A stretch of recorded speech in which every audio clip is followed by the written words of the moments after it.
To their own hands and boldly making a statement about the kind of future they want. Yes, I will. I'll freeze my eggs, and then when I'm ready, I'll unfreeze it and have my children. I would. I mean, why not? It's my decision. Like you said, 21st century. Sure, why not? I'll go for that. The answer is no different for 24-year-old biomedical scientist Hilary Osei, who has her eyes set on her PhD, which on average may take up to 8 years to complete. All women have a biological clock, and the realization of that is very scary. What if I don't find someone? What if I put my childbirth on hold rather because of my career and I'm not able to? What do I do? It's a very scary situation, and it's a lose-lose situation for me. Welcome to our main conversation for today. Now, on this side of the world, this is the trajectory of how things pan out. You start school, you go to kindergarten, you go to primary school, GHS, SHS, and then you go into the tertiary institutions. And for a woman, it's expected that number one, you get married. Number two, immediately the children would have to come. And that means that you're a complete woman according to our society and traditions that have been handed down to us by our forefathers. But times are changing. Technology is getting advanced, including the technology of having children. There are so many women out there who are very ambitious these days and would want to get a lot of things in the bag before they start to consider family. Because, of course, it is time-consuming, takes a toll on the body, and, of course, you would have to have some dedication to the kids and to the family once you start to raise them. So then technology is telling us that there are options as a woman that you can actually consider to be able to have children a little later on in life because, of course, it's your own choice and it is your life, and how you want it is how you run it. So in studio this morning, we are looking at freezing of eggs, issues about fertility and all that. And the rightful person to help us with that discussion is right here in the studio. We are taking a look at fertility preservation, egg freezing for women.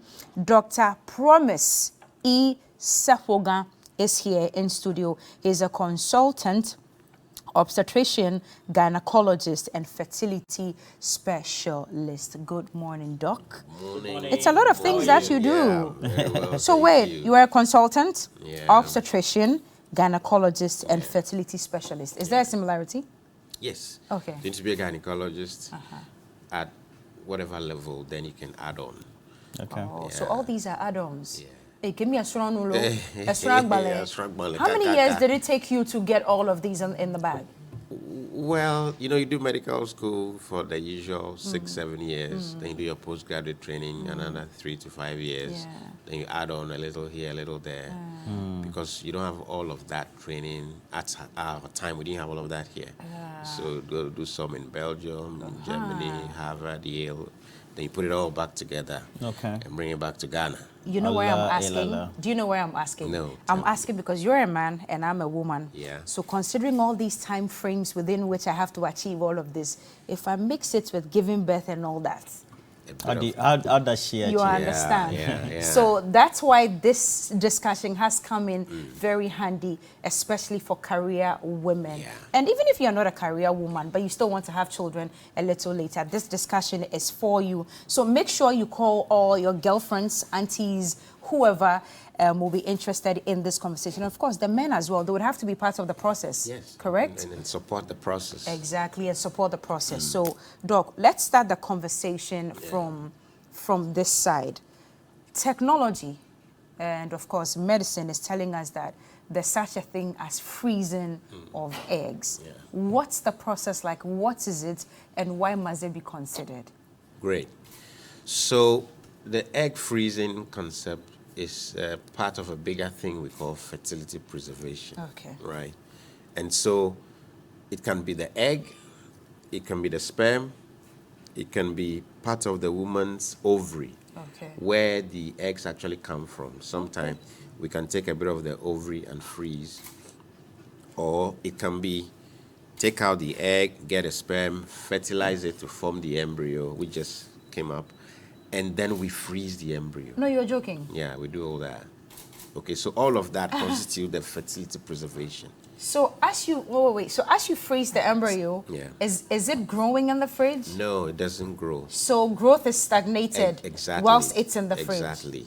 And so it doesn't age. Okay. So that's the technology. So that's the of it. concept. Yeah. Right. So hold on. It keeps it fresh. It keeps it fresh Yeah. It doesn't at grow. that age. That productive. Which is age. why if we take out your eggs at age 28, Okay.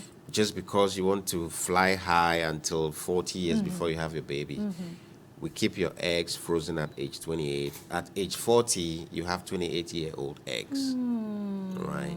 And the whole idea is just because the woman's reproductive function Right. is time bound.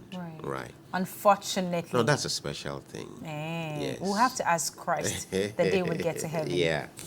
You know, so because of that, and how it works is that the little baby girl is born with a pre-packed set number of eggs. Say about 2 million thereabouts. 2 million eggs. Eggs, okay? 2 million? Yes, in your 2 ovaries. 2 million. Yeah. And so as a little girl is growing, some are dying off. So by the time you hit puberty, you have just about 500,000 left. Right? And that is supposed to take care of your reproductive function. Right. And so each time during your menstrual cycle, we have about 10 to 15 of them begin to grow. Okay? But out of that, only one matures and gets released. What happens to the rest? They die off because the fittest one gets released. Okay. So the rest will die off. So the next month, when your period begins, another cohort of 10 to 15 begin to develop. One of them develops, releases, the rest die off. Which is how come, as the woman is growing, The numbers egg reduce. reserves are reducing. Makes sense Yeah, now. So yeah. the men can also freeze their sperms, Yes, like you've explained. Yeah. How is that also? quite straightforward. You know, things about men are usually very straightforward. Is the women's that complicated, Women are more right? special, so they, you know, more delicate, and so need a bit more of time. Wow. Yeah. So the men, we just take the sperm, just do very minimal processing, and then we freeze it, and it can be kept frozen for now. The technology hasn't really told us for how long. Okay. More than 10 years is still good. All right. Yeah. Okay. You know. And if you do the literature review, you get to Yeah. find that a lot of countries in the Scandinavias, Denmark, we're talking Norway, we're talking Finland as well, many more women are choosing to remain celibate or spinsters or want to be independent career women, etc. They were introduced to this concept of the technology or this part of science, reproductive science, very early. Earlier, yeah. Okay, is it that we're doing it in Ghana, and how are we doing it? Yeah. So yeah, that is it. I mean, just like pretty much everything, they caught the concept on earlier, and they've got the infrastructure for it, and then so they got it started. Of course, the people had a buy-in, because what it is that the woman wants to put their fertility function on hold whilst pursuing a career. And so the society enables them to do that. Now, fortunately, we have the technology, we have the know-how, and we have the logistics in Ghana to do that. As a matter of fact, we started doing that in Ghana for quite some time, 5, 10 years or so. Oh. Yeah. But it's a lot You mean freezing more, of the eggs? Yes. It's a lot more readily available now. And I tell you, some of the reasons why you do that is not only to delay childbirth. Okay, that is more like the social one. There are very purely medical reasons why we do that sometimes, yeah. For instance, a man has been diagnosed of some type of cancer for which he's supposed to undergo chemotherapy, okay? Chemotherapy is a strong medication that kills all fast developing cells in your body, because that's how cancer cells behave. Yes. In doing that, they destroy your sperms and, of course, the woman's eggs as well. So if a woman has been diagnosed of some type of cancer, Or for ailment. typically cancer. Okay. Or yes, some other autoimmune problems for which they're going to go through chemotherapy or strong radiation in their groin area, then this option becomes considered for them, so that we quickly put you on some injections so that you can have multiple eggs developed at the same time. Unlike in a natural cycle where it's just one egg per cycle. So we harvest them. If it's a couple, then we may prefer to fertilize it at once to form what we call the embryos, and then we freeze. You can even freeze embryos. Yeah, we freeze the embryos that's as what well. he All right. mentioned. If it is now available, how accessible is it in terms of consultation before Yeah, you get to? yeah, in terms of everything, I suppose. So the starting point is for persons to know that this is available and that's Here an in option Ghana. here in Ghana. Okay, so that if it's for social reasons, like you said, you want to fly high, get an MBA, CBC, All that you have gotten. all the alphabets, including the ROLLD. know. If you want all of that, LLB. you want to delay that, or just because Mr. Right hasn't shown up yet and you have concerns. I need water. Have you missed a call? Yes. All the ladies gather here. You know, so just for scenarios like that, of course, then this is a viable option for you, just so that you don't miss out on everything. You can have your life, go on, pursue your career, wait for the right partner, but you've got your eggs preserved, so you don't miss out. Okay. You know, because if you do not do that, and age has caught up on you, and then you now get Mr. Right, or you finish all your academic, career, professional things, now you're at a stage where we need to do a form of assisted conception.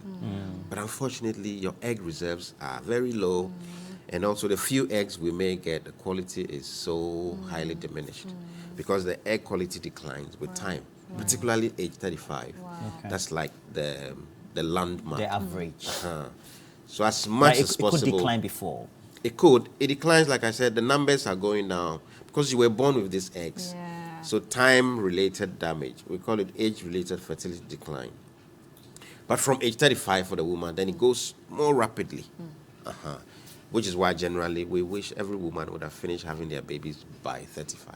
I see. You know, ideally. Sometimes life happens and it I doesn't know, allow for exactly. it. Now, so as a consultant, if I, Cookie, am coming to you about egg freezing Yep. and fertility preservation and all that, what must I know? And what would you ask me?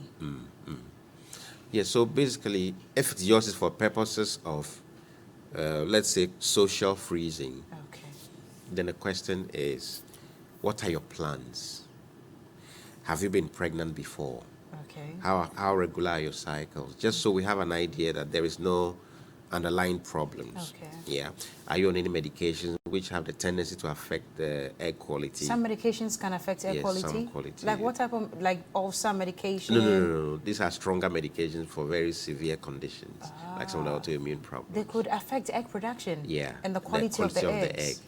So if you are, we may have to temporarily suspend those or put you on a substitute that is less damaging to the eggs. Okay. And then quickly based on your menstrual cycle, we arrange that, okay, when your next flow begins, we do some labs as well to have an idea of your egg reserves. And that informs the dose of the injection that you're going to take. Okay. And then once we consider you fit and qualify, then we get started. And the process typically will just involve taking some injections, which is what enable the eggs to develop in multiples. Okay. So if on one ovary you have maybe 10 eggs, the other side 10, then we do scans as they are developing to track their development until they've reached the size we consider them mature. Then we go into the small theater, give you a little bit of sedation, and then minor surgery. It's not surgery that we cut you open. It's a transvaginal surgery. Okay. And then we look at the eggs on the screen, then we pick it one. I don't know. The gynaes, you have male gynaes, you have some soft way you talk. Yeah. To make it comfortable for you, right? So that brings me to the question. Yeah. Then you sound like a male guy now. Yeah. He sounds like that. So supposing, let's say I'm a female. Yeah. And I wanted to preserve my eggs. How would you prepare me psychologically or mentally or clinically, so to speak, to be ready for it? Let's say I'm a sharp student, or average student, but still pursuing my career, entrepreneurship, whatever I want to develop, etc. Average 22 to 28 years. How would you prepare me? And what would I be going through hormonally, etc.? Great. So it's a good thing you said the age bracket you gave, albeit hypothetical, because the woman's eggs are of the best quality between the ages of 20 to 30. 20 to 30. That's when you have the best quality of eggs. So then it's a matter of, I've listened to you. This is your plan, and you would consider this. So like I said, we may just put you on some basic supplements.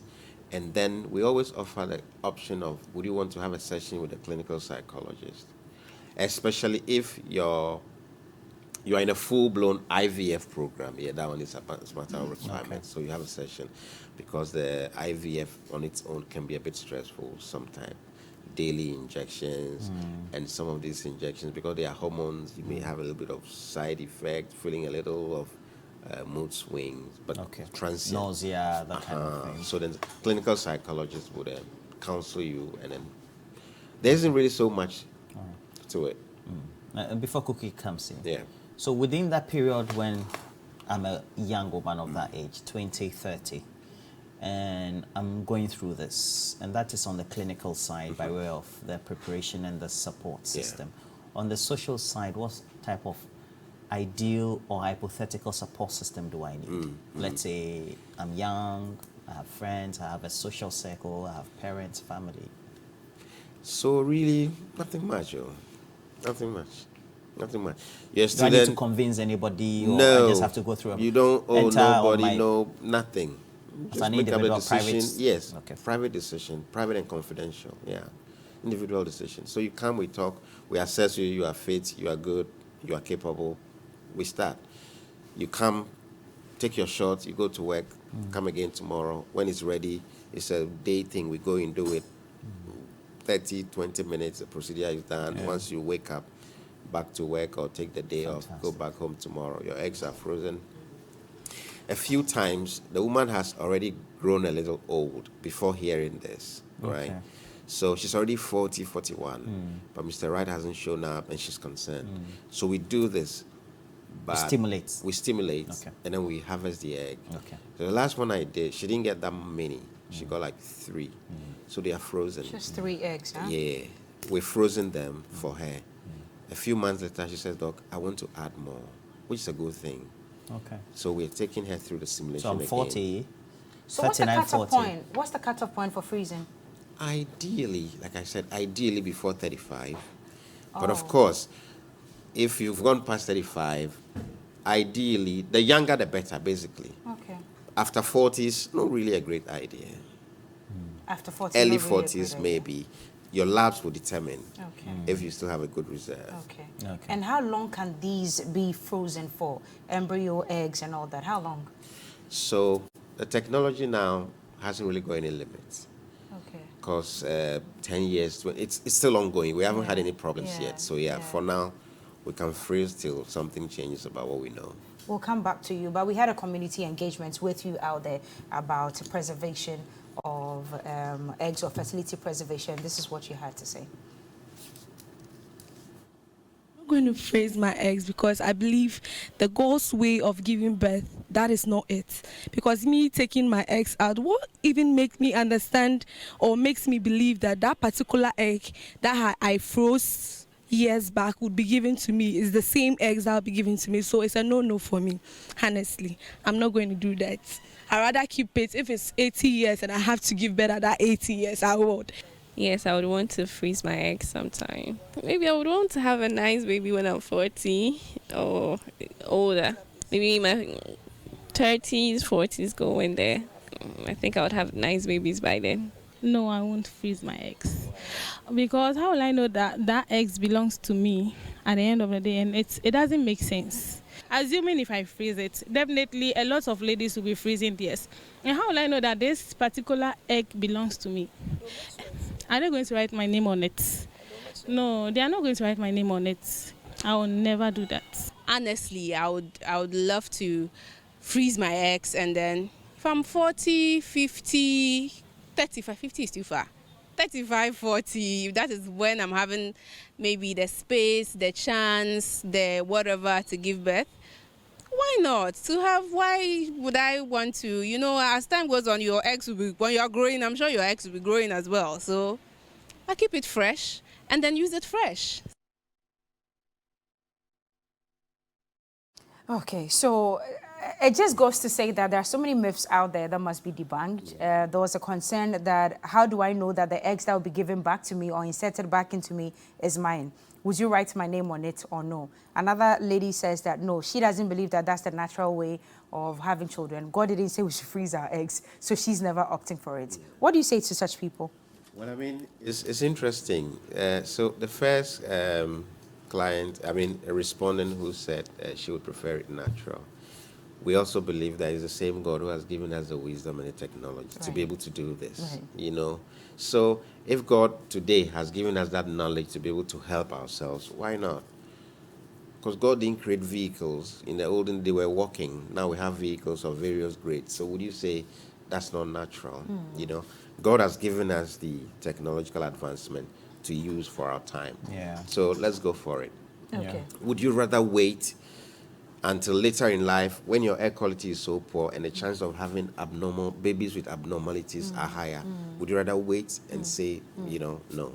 Okay, so this lady you mentioned who came to you, froze 3, and now says that she wants to freeze more. Yeah. When it's time and she wants to unfreeze them so she can have the children, what happens to the rest of the eggs that she didn't use? No, okay. So assuming at the end of the day we have a total of 10 eggs. Okay. Either there is a husband or a male partner, we fertilize or we do not fertilize. Let's take the first time, we didn't fertilize.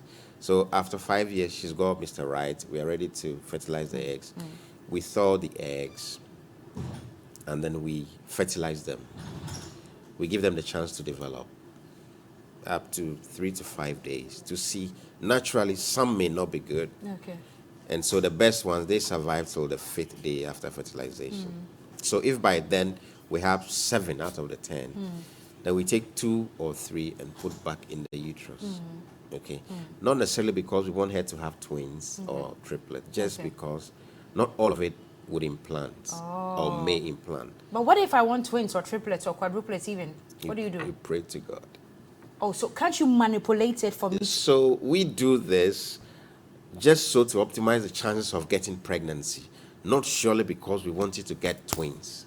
So it means that you can decide that, or you can have it in mind that you want twins, and you can just go overboard and get maybe quadruplets, quintuplets. Because under some circumstances, when we put some of the embryos in, as when we put in 2, there is the theoretical tendency that one may divide whilst inside. Okay. So you can have 3, 4. You can have 3 with 2 eggs. With 2 eggs or 2 embryos. Okay.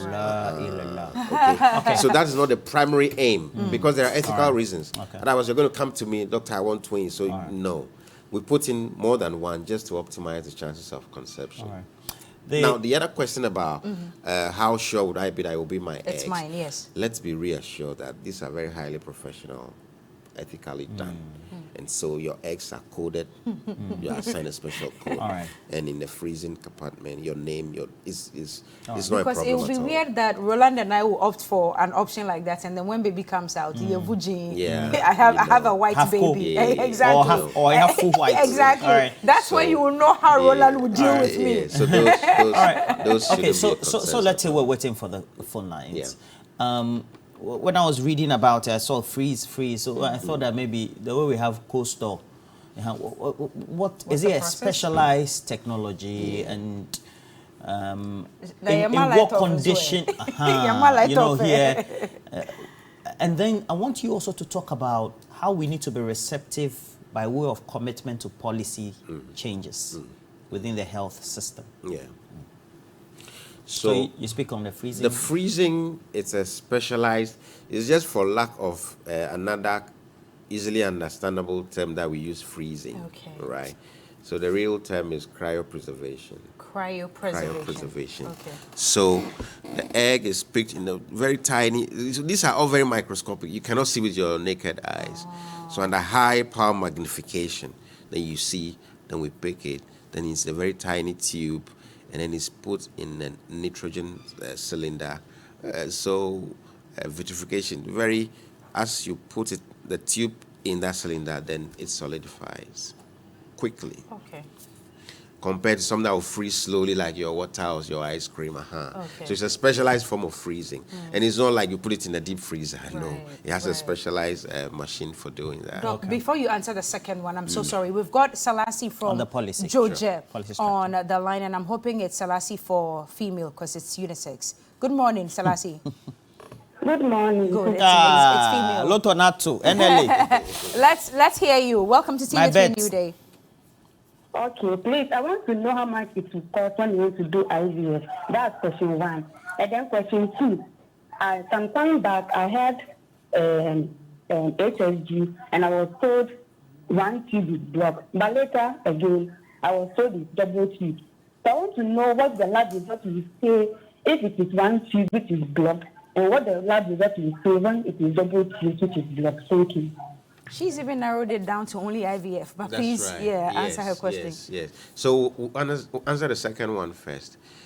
Sometimes the HSG may show that the tube is blocked, when as a matter of fact, it may just be due to the fact that because that procedure is painful, the woman frets, and so that tension can cause, we call it spasm.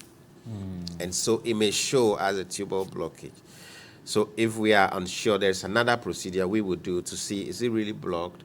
And if it's blocked, is it something we're able to flash open, which we do. And more than half of the time, we're able to flash them open. So either they say one is blocked or both are blocked. It may truly be blocked, or it may be due to just what we call the spasm. And so it might be good to have a real look at it. On the other hand, if it is truly blocked and both of them are blocked, then your only way of conceiving will be through IVF. And the cost of IVF, it varies. Yeah. It varies depending on your age, your egg reserves, the sperm characteristics. So there's not really a one-size-fits-all pricing. So once you get to the center, based on your assessment and then the dose of a medication you'll take, then your price will be worked out for you. Okay. There was a second part of your question he was supposed to answer. Yes. So for example, you take Turkey like this. Many of women and men are also traveling to Turkey to have liposuction, cosmetic surgery, etc. So they have the structure policy arrangement. So I was asking about policy. Yeah.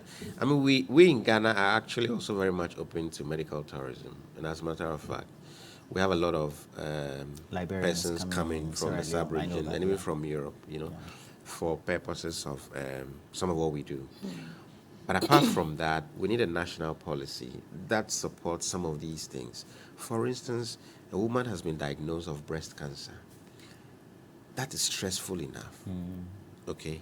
And this woman is going to go through maybe breast cancer surgery or chemotherapy. Doc, please hold on to your line of thought. Kwabna, you're calling us from Oyarifa. Let's hear you. Hello, Kwabna, are you there? Oh, too bad. He couldn't wait. Okay, I'm so sorry. I so this woman That's has... okay. Yeah, so then it's already so stressful to be told that, you know what, you've developed cancer. Okay, Kwabna is back on. Good morning, Kwabna. Sorry for keeping you waiting. Let's hear you. All right. Thank you very much. And a very good morning to all your listeners. Good morning. Doc, I would want to know, so let's say the client wants to freeze their eggs.